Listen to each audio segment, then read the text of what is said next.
भस्मासुर नामक राक्षस दुनिया का सबसे ताकतवर असुर बनना चाहता था। एक बार जब भस्मासुर की भेंट नारद मुनि से हुई, तब उसने नारद मुनि से पूछा, हे वर्षि नारद, मैं पृथ्वी का सबसे शक्तिशाली प्राणी बनकर सभी पर शासन करना चाहता हूँ। आप बताइए, इसके लिए मैं किस देवता को प्रसन्न करूँ कि मुझे इच्छित वर की प्राप्ति हो? नारायण नारायण, इच्छित वरदान की प्राप्ति के लिए तो भगवान भोलेनाथ की कड़ी तपस्या करनी होगी। भगवान शिव को प्रसन्न करना बेहद आसान है।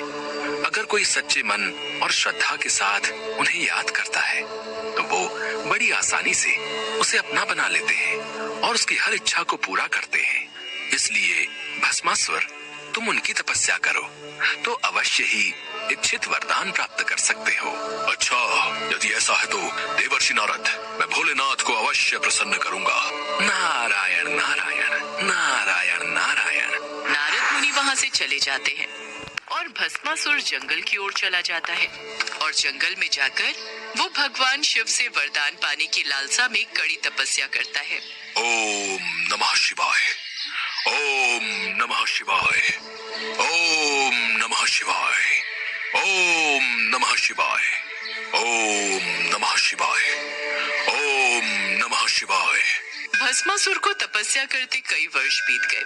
कठिन तपस्या के लिए किए जा रहे मंत्र उच्चारण की ध्वनि कैलाश पर्वत पर विराजमान भगवान शिव के कानों तक पहुंची और वे तपस्या में लीन भस्मासुर के पास पहुंचे। आंखें खोलो भस्मासुर, भस्मासुर का प्रणाम स्वीकार कीजिए महादेव। मेरी तपस्या से आप प्रसन्न हो ही गए। भस्मासुर, तुम्हारी कठिन तपस्या को देखकर तो मुझे प्रसन्न होना ही था। मांगो, तुम्हें क्या चाहिए? भस्मासुर ये जान गया था कि महादेव उसकी तपस्या से बहुत प्रसन्न हुए हैं। वो सोचने लगा कि वो किसी भी वरदान का हकदार है।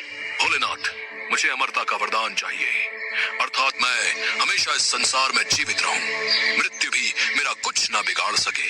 भस्मासुर, ये वरदान मैं तुम्हें नहीं दे सकता, क्योंकि ये पूरी तरह से प्रकृति के नियम के खिलाफ है। जिसने भी इस संसार में जन्म लिया है, एक ना एक दिन उसकी मृत्यु निश्चित ही है। यदि आप मुझे अमरता का वरदान नहीं दे सकते तो मुझे ये वरदान दीजिए महादेव कि मैं जिस किसी के सिर पर अपना हाथ रखूं वो भस्म हो जाए। ठीक है भस्मासुर, मैं तुम्हें ये वरदान देता हूँ कि तुम जिस किसी के भी सर पर हाथ रखोगे वो भस्म हो जाएगा।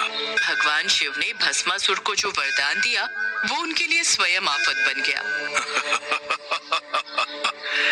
भोलेनाथ, आप कितने भोले हो। आपने ये वरदान देकर मुझे संसार में सबसे शक्तिशाली बना दिया।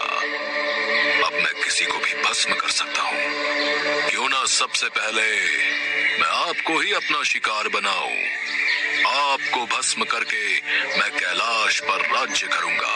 भस्मासुर, रुको, लगता है वरदान मिलने से तुम्हें अहंकार हो गया है, इसलिए तुम्हारी बुद्धि फिर गई है। शिव जी अपने द्वारा दिए गए वरदान को वापस नहीं ले सकते थे। उन्होंने वहाँ से भागने में ही अपनी भलाई समझी, क्योंकि भस्मासुर तो मंद बुद्धि था। वो उस समय पागलों की अवस्था में कुछ भी अनहोनी कर सकता था। अब भगवान शिव पूरी तरह से फंस चुके थे। रुकिए महादेव, मुझे इस वरदान को सिद्ध तो करने दीजिए। रुकिए महादेव, रुकिए। अब मैं क्या करूं? भगवान शिव इसी असमंजस में थे कि वो इस समय किस तरह भस्मासुर से छुटकारा पा सकते हैं। तभी उन्हें भगवान विष्णु का ध्यान आया। वे भगवान विष्णु का स्मरण करने लगे। हे विष्णुदेव, मेरी रक्षा कीजिए, इस भस्मासुर से मुझे बचाइए, मैं संकट में हूँ। चिंता मत कीजिए महादेव, आपको कुछ नहीं होगा। आप इसी गुफा में रहिएगा, मैं भस्मासुर को आप तक नहीं पहुँचने दूंगा। भगवान शिव को आश्वासन देकर भगवान विष्णु भस्मासुर का रास्ता रोकने चले गए। भस्मासुर शिव जी को ढूंढ रहा था कि उसकी नजर एक बेहद खूबसूरत स्त्री पर पड़ी, जिसे देखकर भस्मासुर अपनी सुध-बुध खो बैठा। वो ये भी भूल गया कि वो शिव जी की तलाश में था। स्त्री, वो भी वन में अकेली, कितनी आकर्षक सुंदरी है ये। इससे पहले इतनी आकर्षक सुंदरी मैंने कभी नहीं देखी। सुनो, तुम्हारा नाम क्या है सुंदरी?